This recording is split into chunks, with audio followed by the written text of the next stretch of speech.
Hi, I'm Danny Murphy, Cork City's left back. Yeah, as a kid I was born in South London, Bermondsey, stone throw from Millwall's football ground, and that was my club growing up. Lived in Bermondsey for a lot of my childhood really, and then moved up to more towards Kent, but still in South London, but kind of just outside a bit. And every kid we played with and stuff, playing football with, they'd have been a lot bigger than me, and I think as a kid I kind of knew then from at a young age I kind of had to stick up for myself. It wasn't a nice place to grow up, it wasn't the nicest area in the world to grow up in, but learned a lot from growing up there as a kid, especially how to look after myself as a kid, and how to look after myself on the football pitch as well, from playing against bigger, stronger people when I was so small. And football culture there was massive. Like Millwall, as I say, was our local club, and I think anyone who knows anything about Millwall will know that when you support Millwall, you're kind of aggressive anyway, and it's just the way I think comes out in you really. Terry Hurlock, I loved him when I was a kid. It was a shame he played for Rangers, but as a kid, him and Alex Ray, loved both of them when I was growing up. But as I say, it's a shame they played for Rangers because Teddy Sheringham, Tony Cascarino.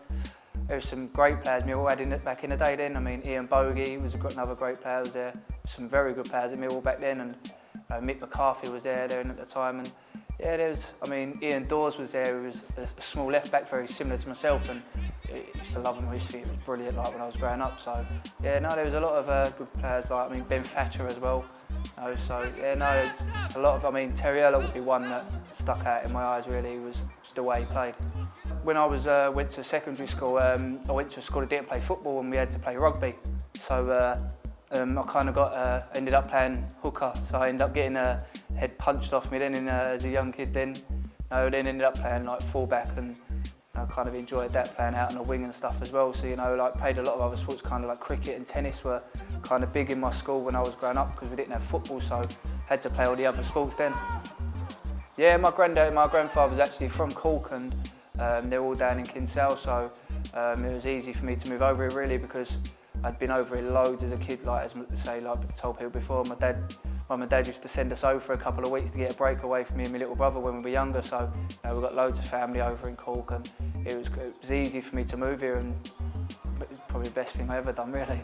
I heard that story that I turned up with my boots for a training session, but I was actually playing for Margate in a conference at the time, and we played against Pat Dolan's brother's side, who he was manager at Exeter at the time, and it was Exeter, we played them, and then my dad emailed Pat and said to him, Danny would be interested in coming over sort of thing, and Pat emailed my dad back straight away saying, look, yeah, definitely bring him over sort of thing. So Pat I think knew a little bit about me anyway from when I was younger and stuff like that as well, and so I came over. I played for Margate on the Saturday in the conference, and I flew over the Saturday afternoon to Cork, played the Sunday, and then I didn't go back, so I was stuck over here for a good 2 weeks with no clothes, just the same clothes that I came in.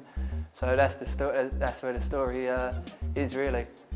It's nice to have a nickname and to be, liked by the fans, and I think everyone knows me as a person who's involved in the club. Any fan knows they can just come up and speak to me, and I think that I found it difficult last year because you go away from a club and it never feels the same.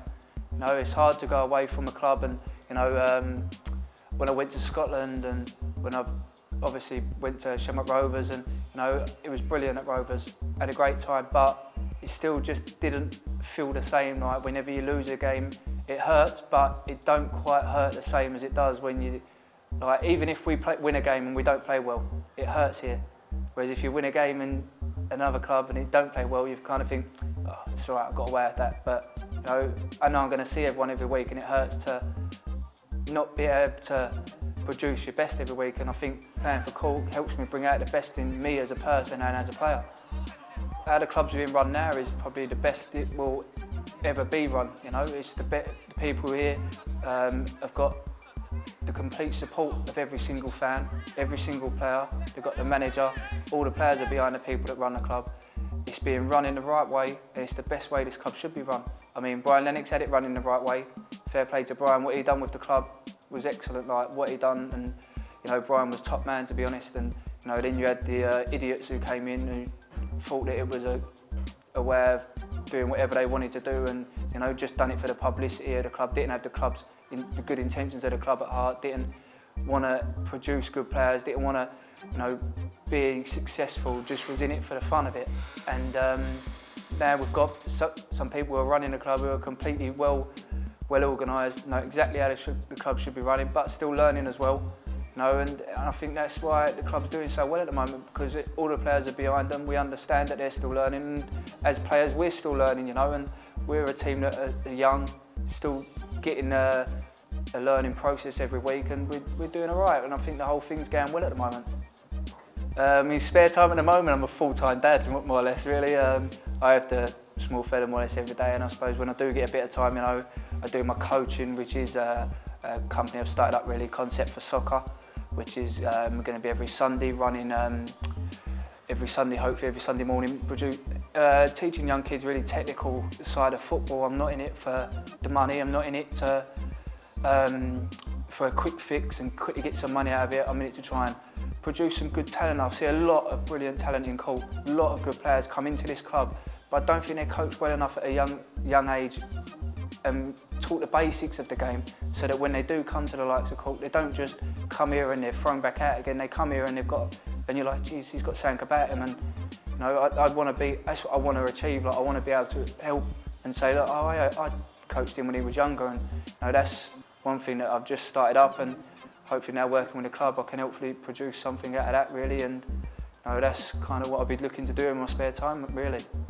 Hopefully, maybe I get another 5-6 years out of me. I'm only still 28, even though people seem to think that I'm 30, but still only 28. And you know, obviously, I want to play for as long as I can and stay at Cork for as long as I can. But yeah, I think I've got some unbelievable highlights. I mean, some of the European trips, I think some of the stories I could tell could be, you know, I'd be right up there, but I mean, I won't say any of them at the moment because maybe they're not right to be going on camera, but maybe I'll bring a book out when I finish and write a few of them in. But I'd say probably winning the league and being in the shed end at the end of the game, and I think that's one thing that's missed about the game, about the shed, really, that not being there. But I mean, yeah, probably that's, I mean, I think when I first come here, it was the flares and the likes of Eric with the megaphone in the stand and stuff like that. I think missed that a little bit. That was brilliant in the games with the megaphone and things like that. It kind of got the team going, and you know, it got the crowd going, I think, and I think that'd be nice to see that back in the crowd.